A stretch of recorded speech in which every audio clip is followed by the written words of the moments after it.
Hello everyone, this is B2 from Bootbot Reviews.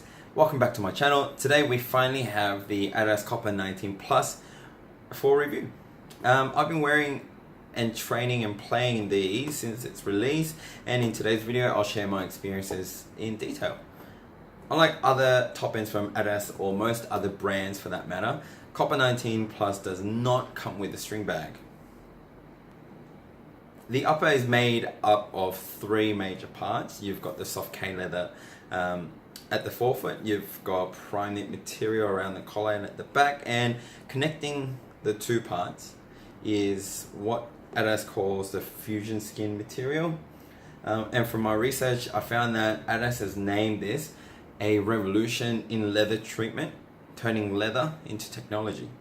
Now, if I'm completely honest, I have no idea what that means, but it feels good on feet, so no complaints there. The heel uses foam for comfort with an internal heel counter, which is on the low side. They've got foam actually inside running through these areas as well as they do on the outside, and that's obviously for comfort, and it feels great. I've never had any issues with heel slippage, not with Copa 19 Plus, not with any of the boots that I've tried so far, but if you do have any issues with heel slippage, just be aware they do have a very low heel counter there. The liner, the inside liner, uses suede material mostly. I think just around that fusion skin part is a different material, and again it feels really nice. Now adidas has opted to go with Ortholite foam insole, which is fully removable as you can see, and it does have a suede liner on top as well. Again, very nice, provides decent cushioning and feels great on feet. Copa 19 Plus now uses what they call an exo frame outsole, as you can see there. Look, it's the same layout as you see from all the other adidas variation of a sole plate and stud patterns across the brand. It's got 4 studs at the back, 6 at the front, with 1 support stud in the middle, so 7 if you like. Coming from the Copa 18.1s and its spring frame, you can say, and it does feel slightly heavier, but don't take that as Copa 19 Plus being a bulky, heavy, classical leather boot, because it really isn't. It's very futuristic. The Copa 19 Plus at first feels really tight on feet. Being a laceless boot, it has to be tight around the midfoot to prevent it from slipping off, especially with the leather forefoot, which is bound to stretch over time. During my first training session, started with light jogging, juggling the ball, and there was a bit of numbness on both sides of my feet, but not to a point where I was getting foot cramps.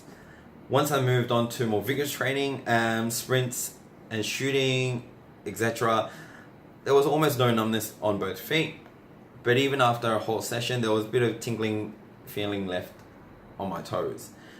Must say though, for a laceless boot, Copa 19 Plus provide decent lockdown. I've played plenty of games in these and had no issues with slippage during the games. But if you like tight lockdown feeling from your boots, I'd not recommend these, as they do not provide super locked in feeling. I like that one. That one's going to stay. The advantage of a laceless boot, or at least a selling point from the brand, is a clean striking surface, which I must agree to a point. I would say that at most, when you make contact with the ball on the top of your arch or where your laces would be, you just don't feel the laces on your feet. Obviously it's laces, so that's why. But what I'm trying to say is, during games, you don't really feel it. I didn't feel it personally because you're too busy playing the game. You're too busy playing the game. When you're controlling the ball that's coming at you to this part of the foot, you're too busy thinking about the control and what you're doing next, or what you're going to do with it, rather than, there's no laces there. The only times I felt, okay, it's got a really clean, surface. Oh, this feels really nice because there's no laces. The only times I've ever felt that is during a warm-up, during, if I'm juggling the ball just for fun. That's, when you actually hit this part there, you go, okay, that's, got a really clean surface, clean feel on the ball. But otherwise, during games, no, I really don't feel any difference as any other boot, at least for me anyways.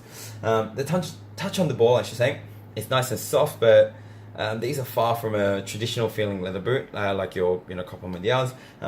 Even for a modern leather boot, these do have a unique feel. I can't really compare any other boot on the market, but I can say these feel, these provide a sock-like feel with plushness of the leather in the forefoot. The leather does look very, very thick and padded, but don't let these fool you, because they're very, very thin. Comparing them to what's on the market, they're just as thin, if not thinner than Puma 1 18.1s, or Puma 1 I should say. I always get them confused. Not the 19.1, as I haven't had the chance to try the 19.1 yet. But these may be a little bit thicker than the Tiempo Legend 7. I still believe Tiempo Legend 7 has a thinner leather, if you like that better. When you strike the ball, again, it feels nothing like what's out there. I want to say it's somewhere between a soft leather boot and a speed boot. So it's plush, but it's responsive at the same time. It's just one of those boots you actually have to try to know. I do have good news for fellow wide footers though.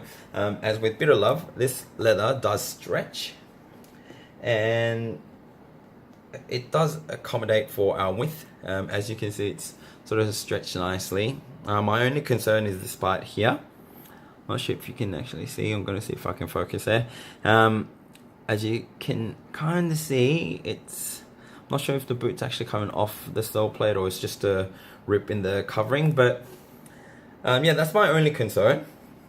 I'm not sure if that's because I played on artificial ground too much, which I mostly have played with these on the artificial surface, or if it was just because of my wide feet. Because if you look at, see if I can show you another boot that I've been playing in. This is the Legend 7 10s, but that's the part. These are the parts. These are my, I guess, the widest point of my feet, and that's where a lot of my boots get damaged, either way.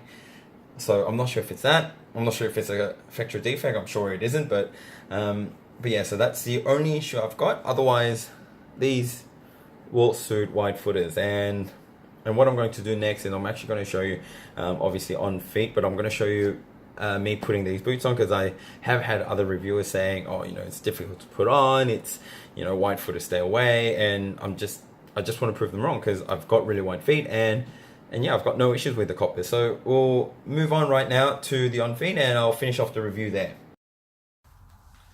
Alright guys, so I have my left boot on, and I'll show you how I put these on.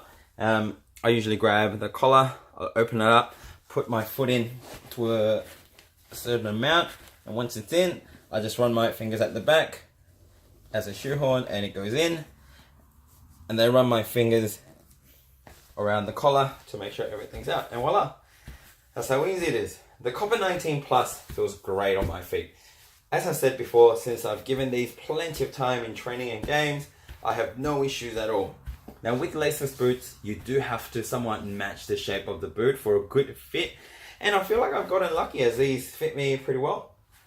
Which also actually makes me wonder, perhaps if you have narrow feet, maybe stay away from these, as the leather does stretch, and as you can sort of see, or I'm not sure if you can see, the leather's stretched well for me, and once they have, it feels really nice. And obviously if you have narrow feet, these might overstretch for you.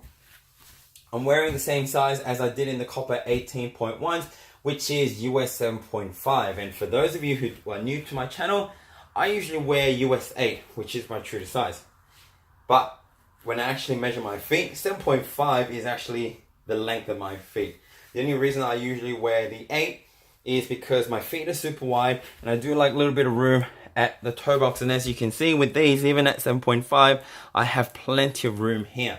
So you could go half down if your feet are shorter than your usual size, if that makes any sense to you. If you do have feet like me, then you would know what I mean. Otherwise, you go definitely true to size. These will stretch out. They might fit tight at the first, but the leather does have a lot of give. Anyways, everyone, that is it for my reviews today. I hope you've enjoyed the review. I do apologize for taking so long to punch out videos, but as I said previously, I like to take time and provide better quality reviews rather than just punching out videos without trying the boots thoroughly. I appreciate you taking time to watch the review, and if you have enjoyed it, please give this video a thumbs up and subscribe to the channel. It does really help me. Leave a comment down below if you have any questions or opinions. I would love to hear from you. Thanks again, and we'll see you in the next review.